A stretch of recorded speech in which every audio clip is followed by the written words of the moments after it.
This phone has never slid out of my pocket, obviously. And the OnePlus, you said that was your favorite phone before the Google Pixel 3? Yep. And why do you like the Pixel 3 better than that phone? Because I've heard great things about the OnePlus. Yeah, I love the OnePlus still, and I would have no problem using it today, but this camera is so much better than every other phone, yeah. Now, is that because you take a lot of photos for YouTube and blogging and that kind of thing? Yeah, just social. I tweet a lot of photos. I have Instagram a lot of photos, and I just... That much better? Yeah, that much better, yeah. Than the OnePlus, which is already a $600 phone. And the OnePlus, the Galaxy Note 9 is supposed to have a very good camera as well. I can't tell the difference. I'm not good enough to understand. Okay, most people won't until you put them next to each other. And then you kind of go, oh, interesting. There's a much... Like when you put an iPhone photo next to a Pixel photo, iPhones have notoriously great cameras. Pixels have notoriously great cameras. You might be totally fine with either one. But if you put them next to each other, you will notice massive differences between the photos. Really? Yeah. What do you notice? Did you do any comparisons that are online that we could pull up right now? My last one, I compared Pixel 2 to iPhone 10 to OnePlus 5T to two other phones. I did like a 5-camera blind test. And what I did was I put the 5 photos next to each other but didn't tell you which one was which. A, B, C, D, or E. And you go down the list, and I have like 7, 8, 9 photos in a row. A, B, C, D, or E. Pick your favorite one. A lot of people went with B. A lot of people went with D, and they didn't know which one it was. And at the end, I revealed which one was which. And a lot of people were surprised by which one they picked. Oh, wow, I picked the Pixel over the iPhone every time. Really interesting.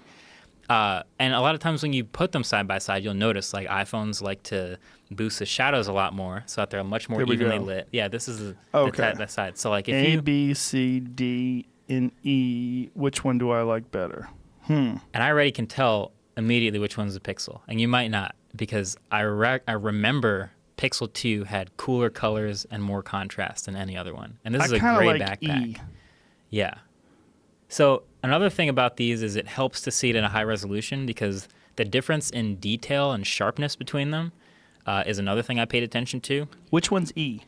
I want to say that was the OnePlus, but I forget now. And which one's the Pixel? I'm pretty sure B is the Pixel, because this gray backpack is starting to look a little bit blue. And that was a big characteristic of the Pixel 2 from last year. Right. And that was a big issue with the screen as well, right? The Pixel XL. Yeah, look at this contrast. Like you see, like all these are like pretty good, but when you see B and you see how much more contrast that has, and you look at A and how much it's lifted the shadows. Yeah, E's got a pretty even tone. And E is also the OnePlus? I don't remember what E is. I'd have to go back to the video. Oh, so you switched them around with each one? Every time it was the same. A is the same every time. B is the same every time. I know. I'm already pretty sure that B is the Pixel. Go to the top left one with the selfie. So again, like that gray sweatshirt is starting to look blue in B, right? In E, look how much brighter those shadows are. Like my black hair looks kind of gray at that point in that one. So there's a lot of things you don't notice until you put them side by side. God, but it's so nitpicky. They all look so good. They all look pretty much like the same. And C, you're a little closer up.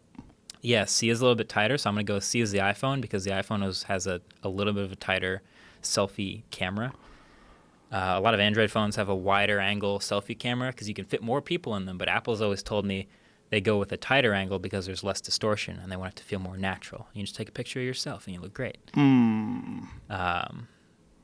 we go. iPhone X, Note 8, okay, so Pixel 2, and Hasselblad. I did add a real camera into the mix. Damn, that real camera was pretty fucking good. Yeah. I hope so. It's $10,000. Now, is that real camera? It better look pretty good. Film, or is that video as well?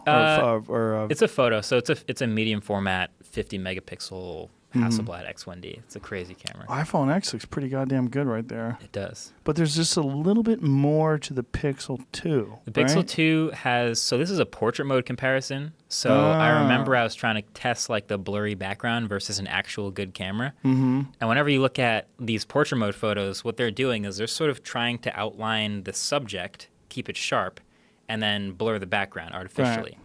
And year after year, they've gotten better at this because the fall off between the blur isn't just like a cutout in real life. You get sort of like a gradient of how much blur you have. So Pixel 2 has typically the sharpest cutout and the best like separation between the background, where the iPhone kind of just takes the face, keeps the face sharp, and then sort of has a more natural fall off, so your body might not be in focus. And Note 8, it's just not as good. Yeah, in that image, that's a really in that one you really see how good the Pixel 2 is. Yeah. Like that. And so Pixel 3 got better at that. Really? Especially, yeah. So, and now you can change something Note was doing last year. You can change how blurred the background is. So on iPhone XS now, Pixel 3, Note 9, all of them, you can change how blurry the background is.